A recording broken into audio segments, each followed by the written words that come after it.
There's something that God is teaching me today, and I'm hoping that you all are going to hear it. For several days I've had contractors at the house, and as lovely as they are, I've actually really enjoyed them and appreciated these guys, but it does disrupt your schedule and your rhythm, how you do things in a day. And I'm finding it difficult to balance, like, taking care of myself, especially because I've been sick and I'm getting worse, and I really need to be able to isolate in God. I need to be able to isolate with Him so that He can restore me. And I want you guys to understand that. I want you to understand something, that God has appointed shepherds for His people and for His cause. He has not appointed individual shepherds. He hasn't, I don't want to be mean about this, but He hasn't appointed individual shepherds for anyone to cling on to. And so I want you to be careful of that. I want you to be careful of that idolatry, because there are some who reach out to me in that kind of way where they're treating me like an individual shepherd. I'm not here for that. I love you guys, and I am here to answer your questions, and I am here, oftentimes I do a video so that everyone can be edified on a particular question. I welcome your questions and your messages, but I want you to check in with God, and make sure that you're not using me like I'm your individual shepherd. I have to be able to take care of myself so that I can be used for the bigger purpose that God has me doing for Him. It's not for me. It's not for you as an individual. It is to help you as an individual, but not to covet His shepherds as though you have a personal shepherd. That part is not right. It's idolatry. And if I'm not telling you that, then I'm not doing my own work. I'm not doing my own work to acknowledge it. I am standing in the role of an idol. I'm probably thinking that I'm more important than I actually am. These are the things that the world does, in therapies and things like this. And even in one type of therapy, which is a very, very satanically grounded therapy called dialectical behavioral therapy, based on pagan practices like mindfulness that sound so sweet. They will make themselves overly available to people who have a diagnosis of quote unquote personality disorder, specifically borderline personality disorder. And they will allow that person, who is satanically attacked, by the way, to text the therapist at all hours, anytime, make themselves available. What do you think that is? That's not helping anybody. That person needs to be able to have a relationship with God. And you need to be able to do the same thing. If you're going through a hard time right now, you need to know that when you're going through a hard time, first of all, God's sovereign over that. He sent it. And there's nothing that any shepherd is going to be able to do to help you make sense of it. You need to lean into Him. Nor should you be distracting yourself with a new BFF.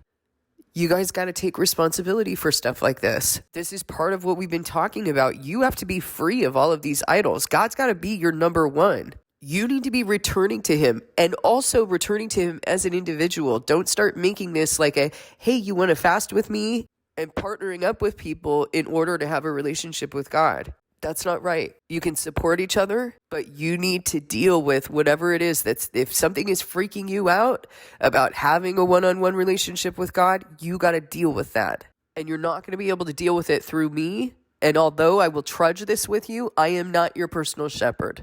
Personal shepherds are idolatry. There's no precedent for that in the Word. There's an expectation in the Word that you're going to know what it means to return to God, and that you're going to go and do that. Now, the other thing I want to tell you is that as I was bringing this to God, because I was feeling overwhelmed, I'm really strained right now, you guys.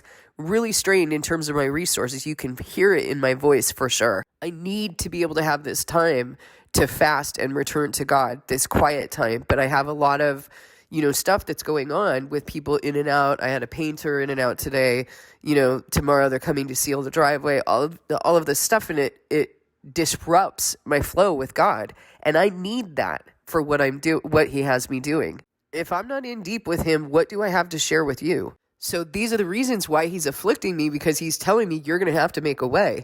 Now, there is a passage in Scripture in John where the people are like calling after Jesus and all of this stuff, and it says that He did not entrust Himself to them because He knew what was in their hearts.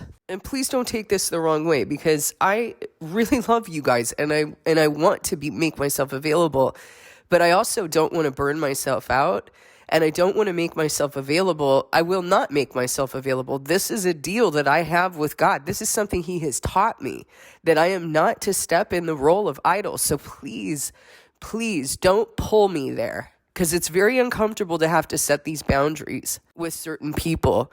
Please don't pull me there or attempt to pull me there. Check your own heart about what you're doing. If you're returning to God, you're not going to need to keep pouring out to me in this idolatrous way. You're going to use me correctly. And I want to tell you the correct way for you to use me. You go to God, and if you get stuck on something, then talk with me about it. But just to vent your spirit with me is wrong. That's not what the word says. A fool gives vent to spirit. So just because my background is in psychology does not mean that that's the way that I'm rolling with God. He has already let me know very clearly that that is not the way that I am to set myself up, that I am to identify anytime that someone is asking me a question, that I am to be aware of what it is that I'm feeling, and I am to be aware of whether or not people are coming to me correctly, and then I need to reprove. I will and do pray for you guys, but I won't be your individual shepherd. And Jesus was not an individual shepherd. You have to understand that you're being healed and that you have been set apart for a purpose in something bigger than just your own wounds, your own life, your own comfort. God will minister to you individually. You have someone who will work with you individually, but even with him, you have to understand that his purpose is much bigger than just you. And in order for you to step into that purpose, you have to learn how to have a relationship with him, how to heal and soothe in him, so that it's no longer just about you. Now, the reason I brought up this scripture is because this is an indication that Jesus also was very cautious. And even though he's saying he knew what was in their hearts, these were also the very people who were calling out to him. They were people who wanted to be close to him. So it's not like they were just, worldly, wicked people. But our hearts are not good. We need God to correct our hearts. We need God to keep us from the wicked desire in our heart to make everything and everyone personal to us, to covet them for ourselves. And that's what people were trying to do with Jesus. And there's indication in scripture that Jesus had a firm grasp on what he was there to do. He was not there to flatter any individual person. He was there to shepherd the body. And if an individual person isn't getting it, well, that's a heart issue, because you will get it if you return to God. That's the job of God and you. And we have to be considerate of those who are pouring themselves out for this purpose. Who was there for Jesus? I mean, we often think, oh, well, he was the Son of Man. He didn't need anyone. That's our attitude towards him. He came here as a man. He came here the same way that all of us are here, with the same desires, in the same flesh. Just because he resisted doesn't mean it was any easier for him to resist. Doesn't mean that he didn't feel lonely or not understood. Who was there to support him? And I'll tell you, I have had to learn how to get that only from God. I don't have anyone doing that with me, and that's right. I have had to learn how to get that from God, and in the absence of God doing that, to remind myself and to do my personal accountability work to soothe myself, so that I'm not then setting up someone as an idol or coveting the work that God has them doing. Jesus had to step away. He had to go and grieve the death of John the Baptist. I mean, there's lots of indication in scripture that Jesus had to step away to take care of himself. And there's no indication in scripture that he ever set himself up for any individual, because even he knew that each individual needs to return to the Lord. So I hope that you can hear this. I'm not saying this is a blanket statement to everyone who messages me, because some of you are messaging me correctly. You're letting me know, okay, I've done this, and that. Here's where I'm stuck. That's what I'm here for. Or here's something I'm wondering about. Can you talk about this on a video? That's what I'm here for. I'm not here to covet for yourself. I hope that you can hear this with love. I hope you can understand it, and I hope that if it's something that you feel convicted that you've been doing this, take it up with God. Let him teach you. Let him minister to you. And still, you need to understand as well that many of us treat Jesus like he's our own personal Jesus. While he will minister to us as an individual, as his individual creation, he is not one to covet either. We need to come to a place where we understand that we are being moved for a bigger purpose. We are being raised to become a temple. We're just one stone in that temple.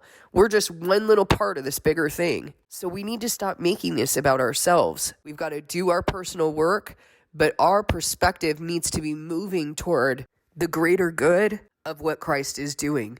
Thank you for listening. God bless you, and I'll see you in the next video.